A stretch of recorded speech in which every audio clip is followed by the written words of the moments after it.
নমস্কার বন্ধুরা, কালীমাতা কৃষি ভান্ডারের নতুন আরেকটি ভিডিওতে আপনাদের সবাইকে স্বাগত। আজকের এই ভিডিওতে আমরা বিস্তারিতভাবে জানব লঙ্কা গাছের পাতা কুঁকড়ে যাওয়ার আসল কারণ কি, কিভাবে এই সমস্যা চেনা যায়, আর কিভাবেই বা খুবই সহজে গাছকে আগের মতো সবল করা যায়। অনেক কৃষক বন্ধু বা ছাদ বাগান প্রেমিকদের কাছে এই সমস্যা খুবই পরিচিত, কিন্তু সঠিক সমাধান অনেকেই জানেন না। তাই ভিডিওটি স্কিপ না করে শেষ পর্যন্ত অবশ্যই দেখবেন, কারণ এই ভিডিওতে আপনাদের আমি এর কার্যকর সমাধান সম্পর্কে বিস্তারিতভাবে বলবো। লঙ্কা গাছের পাতা মূলত প্রধান তিনটি কারণে কুঁকড়ে যায়। প্রথমত পোকার আক্রমণে, দ্বিতীয়ত ভাইরাস ঘটিত এবং তৃতীয়ত পুষ্টির অভাবে। বন্ধুরা, তাই আমাদের বুঝতে হবে আমরা যে লঙ্কা চারাটি বসিয়েছি সেটা কোন কারণে কুঁকড়ে যাচ্ছে। বন্ধুরা, সর্বপ্রথম আসি পোকার আক্রমণে। লঙ্কা গাছে এটাই সবচেয়ে বেশি লক্ষ্য করা যায়। থ্রিপস, জাপ পোকা ও সাদামাছি গাছের কচি পাতা ও ফুলের ডগায় আক্রমণ করে। এরা পাতার নিচের দিক থেকে রস চুষে নেয়, ফলে পাতার কোষ নষ্ট হয়ে যায়, পাতা মোচড়ানো ও শক্ত হয়ে যায়। ভালো করে লক্ষ্য করলে পাতার নিচের দিকে ছোট ছোট বাদামি দাগ বা কালো মল দেখা যায়। তাহলে বন্ধুরা, এই রকম সিমটমস দেখা দিলে আপনারা সহজেই বুঝে যাবেন আপনাদের গাছে পোকার আক্রমণ হয়েছে। বন্ধুরা, দ্বিতীয়ত আসি ভাইরাস দ্বারা আক্রমণ হলে আমরা কিভাবে বুঝতে পারবো। সাধারণত পোকার মাধ্যমে লিফ কার্ল ভাইরাস গাছে প্রবেশ করে, তখন গাছের পাতাগুলি মোচড়ানো হয়ে যায়। গাছের কচি পাতা খুব শক্ত, মোটা ও গুটিয়ে যায়।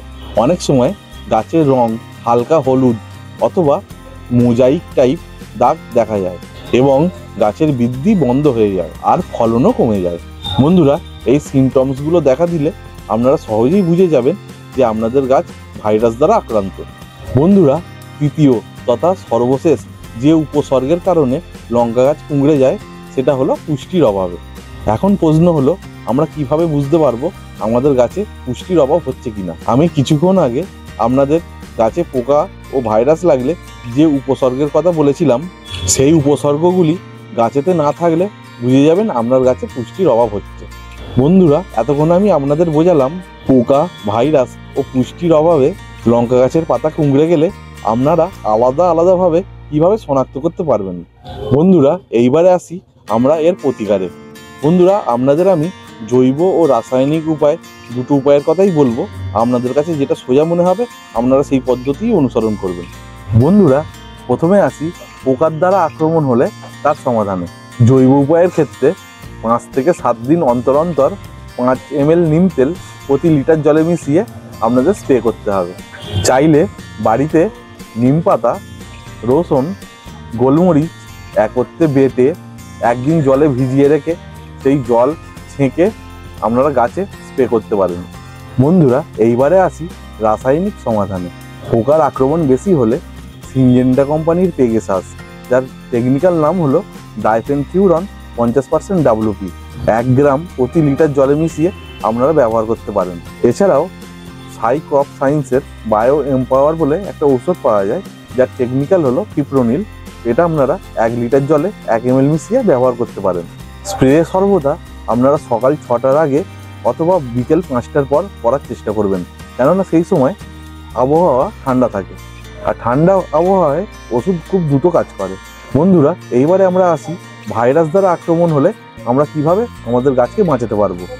সর্বপ্রথম বলি, ভাইরাস দ্বারা নিয়ন্ত্রণের কোনো রকম এখন চিকিৎসা বেরোয়নি বা কোনো রকম ঔষধ বেরোয়নি, তাই ভাইরাস দ্বারা আক্রান্ত গাছ তুলে ফেলাই হবে বুদ্ধিমানের কাজ।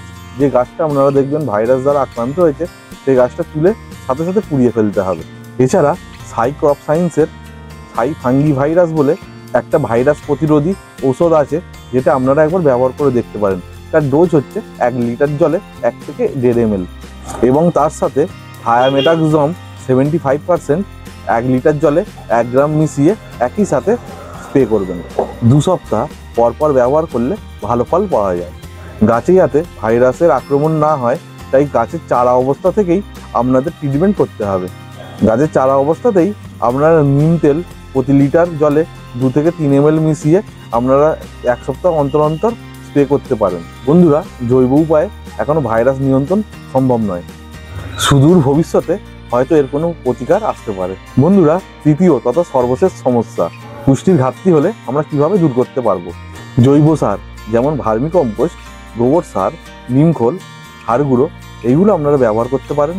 রাসায়নিক উপকরণ হিসাবে মাইক্রোনিউট্রিয়েন্ট মিক্স প্রতি লিটার জলে 1 গ্রাম মিশিয়ে 15-20 দিন অন্তর ব্যবহার করতে পারেন। বন্ধুরা, এই ছিল লঙ্কা গাছের পাতা কুঁকড়ানো নিয়ে সমস্ত বিষয়বস্তু। ভিডিও শেষ করার আগে বিশেষ কিছু টিপস আপনাদের জন্য। চারা লাগাবার আগে মাটিতে অবশ্যই ট্রাইকোডার্মা মিশিয়ে নেবেন।